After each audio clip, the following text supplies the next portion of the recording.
พี่น้องเลยอันใหญ่มาฮือมาซ้ำนี้ซีมีอย่างอยู่ในพี่น้องตอนนี้เขากำลังสีพาพี่น้องเข้าไปในประวัติศาสตร์ของท่านเลนินเด้อพี่น้องเลยประเทศรัสเซียที่เขาเฮียนในเมื่อก่อนหันอยู่บ้านเขานี่อยู่ที่มันสิเป็นความจริงว่าท่าเบิ้งพี่น้องเลย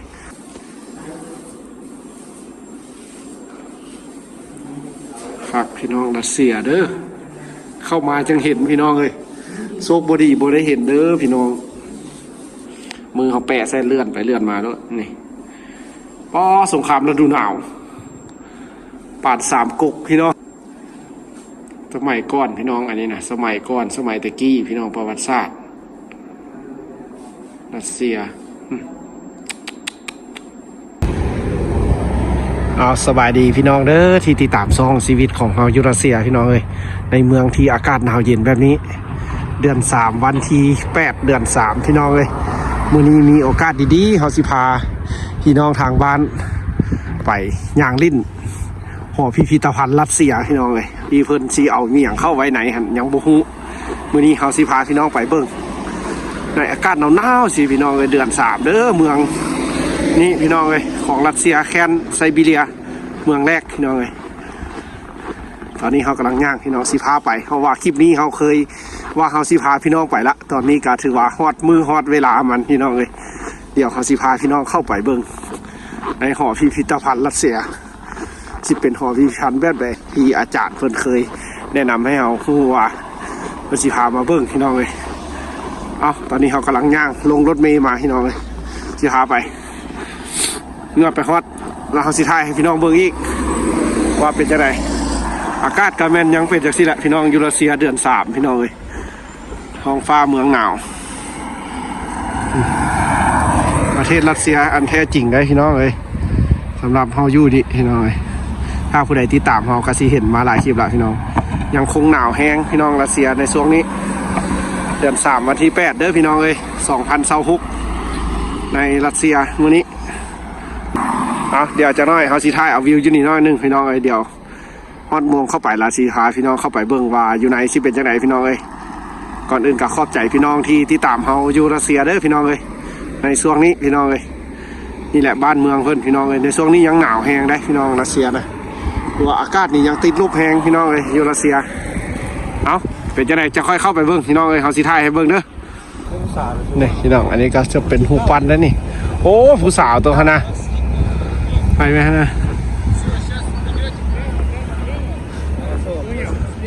นี่เป็นหูปันที่น้องด้านหน้าก็เป็นหูปันนะสำหรับหูปันที่แวะเพิ่นสำหรับเมืองพี่น้องย่างเลาะแถวนี้แหละเขาสิเห็นอย่างไรพี่น้องเลยพี่น้องก็สิได้เห็นน้ำเด้อสิไปฮอดกลางเมืองบ่ใช่เบิ่งเนาะบางทีน่าจะได้เห็นหูปันของท่านเลนินพี่น้องเดี๋ยวเขาสิพาพี่น้องไปเด้อน่าจะในกลางเมืองเขาแหละพี่น้องเลยย่างพี่น้องเลยท่องเที่ยวยูรัสเซียย่างได้พี่น้องย่างจะเห็นดีเนาะเนาะเห็นหมดนี่พี่น้องอากาศหวานเฮินเดือน3พี่น้องเลยวันแม่เด้อขอให้แม่ทุกคนมีความสุขสุขภาพแข็งแรงหรือว่าเบิกบานเป็นโฮมโพโฮมไซให้ลูกให้หลานในต่อหน้าและกันยาวนานพี่น้องเลยนี่ก็วัฒนธรรมเพิ่นพี่น้องรัสเซียผู้สาวเรากันย่างรอดได้นี่บุญเขาเจ้าปิดเลยเนาะมื้อนี้เนาะไม่ได้เฮ็ดงานแล้วเนาะพักผ่อนแล้วมื้อนี้ไปพี่น้องเดี๋ยวน่าจะได้ไปหูปั้นทานเลนินแท้ๆพี่น้องเลยแต่ก็ได้ย่างไปพี่น้องถ่ายยาวๆเพื่อเบิ่งบรรยากาศอยู่ที่เด้อพี่น้องเลยน้องกัดเด้อรัสเซียเมืองหนาวพี่น้องเลยหนาวสมซื่อแท้บ่ลบเท่าไหร่วะมื้อนี้เอาซ้ำให้เบิ่งเนาะเอาซ้ำให้เพิ่นเบิ่งเด้อลบจากองศา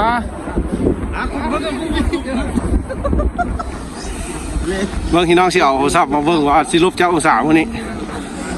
พอย่างเด้อไปก่อนโอ้พี่น้องน่าก็เป็นวัดวัดนี่งามเลยโอ้เงินซานเก่าแก่ขนาดลบ9 องศาความมูสึกลบ16เอาลบ9 องศาเด้อพี่น้องเลยแต่ก็เย็นอยู่มื้อนี้นะเอาถือว่าอากาศถ้าลบหลายก็มันก็หิมะบ่ตกพี่น้องเขาดีหิมะตกงามๆนี่เดี๋ยวย่างไปต่อพี่น้องเขาสิเห็นอย่างเด้ อาจารย์เพิ่นก็น้ำหลังเขาก็มาหน้าที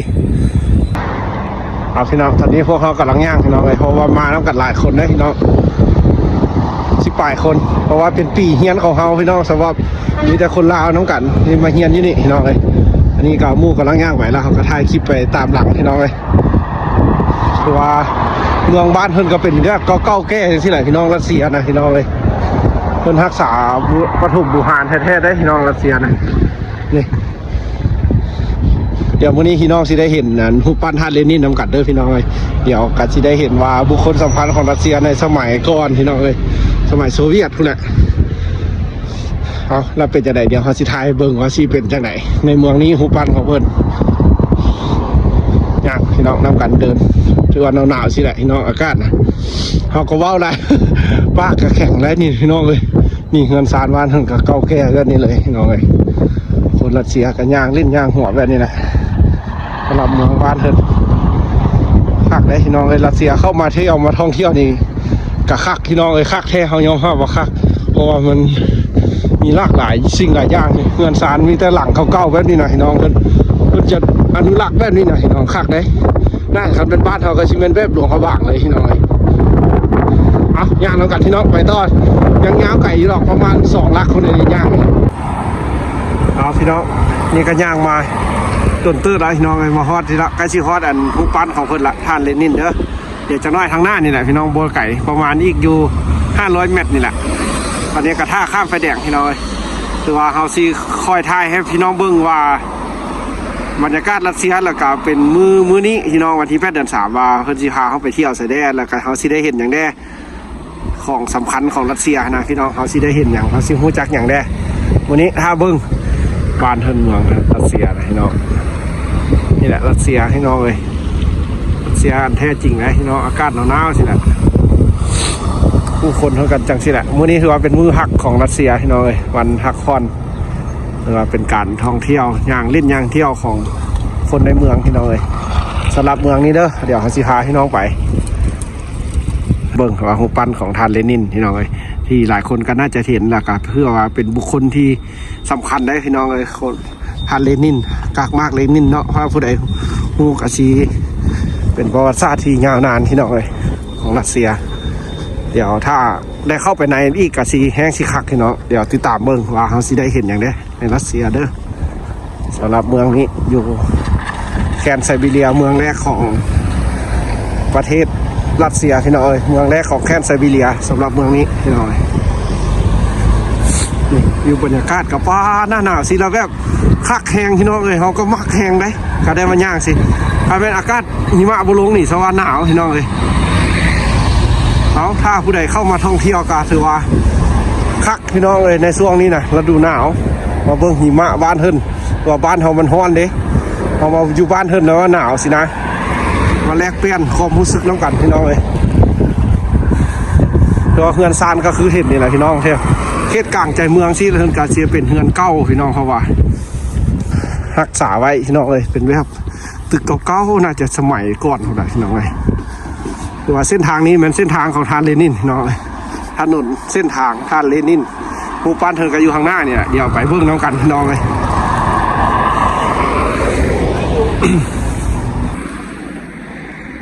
เอาพี่น้องเลยตอนนี้ก็สถานที่ที่เขายืนอยู่นี่ก็คือเป็นหอพิพิธภัณฑ์ประวัติศาสตร์ของท่านเลนินพี่น้องตอนหน้าเขานี่เนอะเดี๋ยวเบิ่งเขาสิเข้าไปละสิเป็นจังไดเดี๋ยวสิพาพี่น้องเบิ่งตอนนี้สิทายเบิ่งรอบๆด้านนอกให้พี่น้องเบิ่งก่อนอันนี้ก็คือหอพิพิธภัณฑ์ประวัติศาสตร์บุคคลสำคัญของชาวรัสเซียพี่น้องเลยที่ถือว่าเป็นสถานที่ที่สำคัญพี่น้องเลยนี่ก็คือประวัติศาสตร์ของชาติรัสเซียพี่น้องเลยก็จะมาเป็นชาติรัสเซียก็คือมื้อนี้เดี๋ยวเข้าไปในแล้วเขาสิเป็นจังไดเดี๋ยวสิพาพี่น้องเข้าไปเบิ่งอันนี้ก็ด้านหลังเขาก็สิมันรูปปั้นเพิ่นพี่น้องเลยนี่ก็เป็น2 ฝากทางเลยรูปปั้นท่านเลนินพี่น้องเลยถ้าผู้ใดเคยเห็นหรือว่าเคยได้เรียนรู้พี่น้องก็สิรู้จักอันนี้ก็เป็นท่านเลนินอีรูปปั้นเพิ่นพี่น้องบุคคลสำคัญวีรบุรุษโซเวียตพี่น้องเลยน่าจะประวัติศาสตร์ที่กว้างไกลพี่น้องเลยดังไปทั่วโลกเฮาใบนี้พี่น้องเลยอันนี้ก็เป็นสถานอนุสรณ์ของเพิ่นพี่น้องเลยบ่อนที่เพิ่นมีประวัติหรือว่ามีอย่างอยู่ในนั่นแหละพี่น้องเดี๋ยวมื้อนี้ได้เข้าไปเดี๋ยวเฮาสิพาพี่น้องเข้าไปเบิ่งใน ว่าเป็นจังไดแล้วเขาก็สิลองเบิ่งว่าเพิ่นสิให้ทายหยังบ่อยู่ไหนพี่น้องเพิ่นสิให้ทายรูปทายหยังบ่ถ้าให้ทายเขาก็สิทายให้เบิ่งพี่น้องประวัติของเพิ่นถือว่ามีอีหยังถือว่ามีผู้ใดที่ช่วยเพิ่นอยู่เบื้องหลังแท้เขาก็สิฮู้นํกันพี่น้องเอามื้อนี้เด้อสำหรับวันที่8 เดือน 3วันแม่พี่น้องเขาได้มายืนอยู่นี่เดี๋ยวสิทายพี่น้องทายอันนี้ด้านนี้ก็คือกันพี่น้องลองเบิ่งว่าเขาสิเข้าไปแล้วเพิ่นสิให้เขาทายบ่คันให้เขาทายเดี๋ยวเขาสิทายให้พี่น้องเบิ่งนำรัสเซียเด้อพี่น้องดินแดนหนาวพี่น้องสมเมืองหนาวแท้เด้รัสเซียพี่น้องกำลังสิเข้าไปในห้องน้ำเพื่อนพี่น้องอันนี้เป็นอย่างวะมันเป็นอุลุยอยู่นี่ป้ามีน้ำยาอีก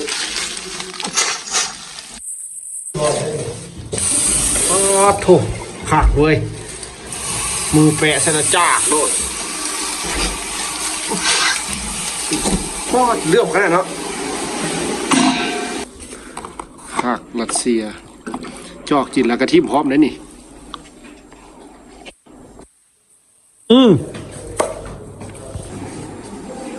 ประวัติศาสตร์รัสเซียพี่น้องโอ้เข้ามาบ้านเพิ่นได้นี่พี่น้องรัสเซียนะแบบเลื่อนเบิ่งเอาเลยพี่น้องเขาอยากหู้อย่างกันเลื่อนเบิ่งเอาเลยนี่อยากหู้อันใดแล้วก็เลื่อนเอาเลยพี่น้องนี่อาหารการกินบอกเรื่องประวัติศาสตร์นี่สมัยโรมันบ่สมัยใดก็บ่จักพี่น้องอ่านเอาเบิ่งเอาต้องได้มาดนๆนี่ป้านี่สมัยขี่ม้าพักพี่น้องบ้านเพิ่นน่ะแบบเลื่อนเอาเลยนี่เลื่อนเอาเลยพี่น้องเขาจะคั่วได้ก็เลื่อนเอาเลยโอ้คักพี่น้องอ่านเอาเลยพี่น้องเอ้ยเข้ามาแล้วจังคักบ่คือบ้านเฮาเด้อพี่น้องมีเครื่องให้เบิ่งอันนี้บ่อันนี้แบบว่าเลื่อนเบิ่งเอาเลยพี่น้องมีอาหารการกินหลากหลายแนวขนาดพี่น้องอันนี้เฮามักขนาด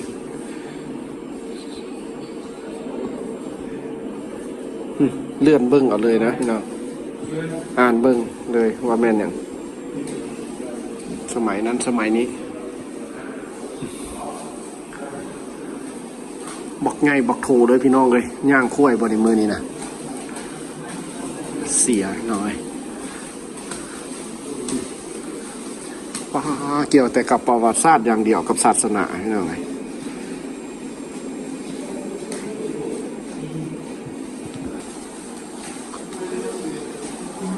มีทุกมุมทุกบอนพี่น้องบ้านเพิ่นพี่น้องเลยเข้ามาดีเนี่ยเหือเก่าก็มีโอ้ได้สะเก็ดมือเข้าเนาะว้าลูกพี่น้องเลยได้ยันมือเข้าได้นี่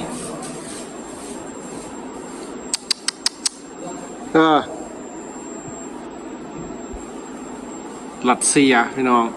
พี่น้องเบิ่งวัฒนธรรมเฮือนซานนี่นะรัสเซียนะพี่น้อง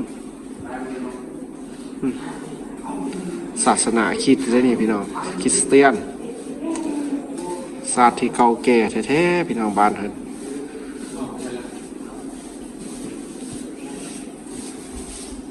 รัสเซียพี่น้อง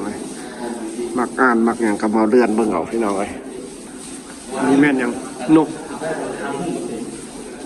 โบคือบ้านเนาะเพิ่นวางให้เบิ่งเนาะมีเอาท่องเที่ยวนะก็ย่างซ่าเราบอกอยากเห็นอย่างก็เลาะเบิ่งนี่ป้าตัวนี้สุดยอดตัวนี้เพิ่นบ่มีอันนั้นให้เขาเบิ่งเนาะเป็นแบบอาวุธเก่าตะกี้มีแต่ฮูบให้เบิ่งป๊อดทุกพี่น้อย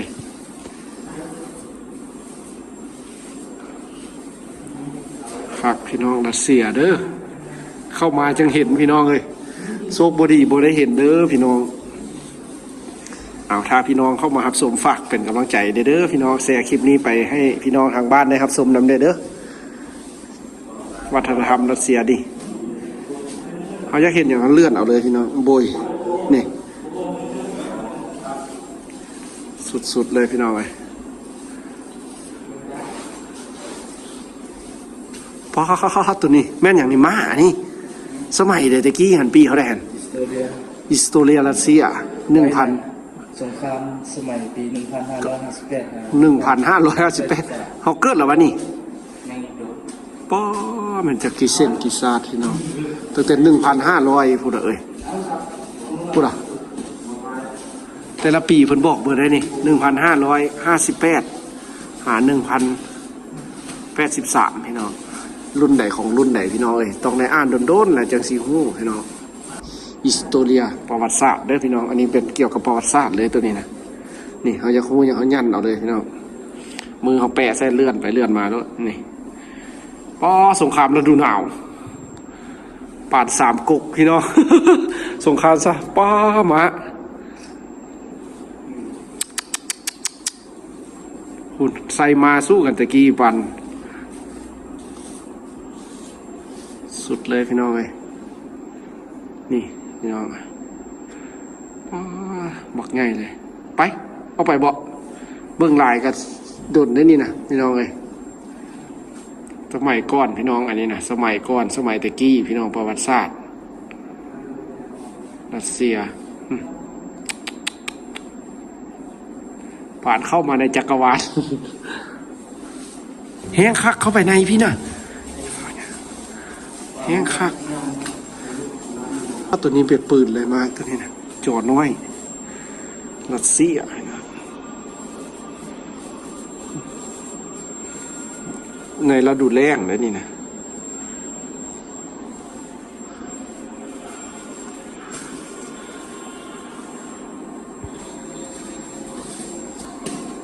ต้องมีเวลาหลายๆพี่น้องเบิ้งนะคักเลยแหละรัสเซียพี่น้องเอ้ย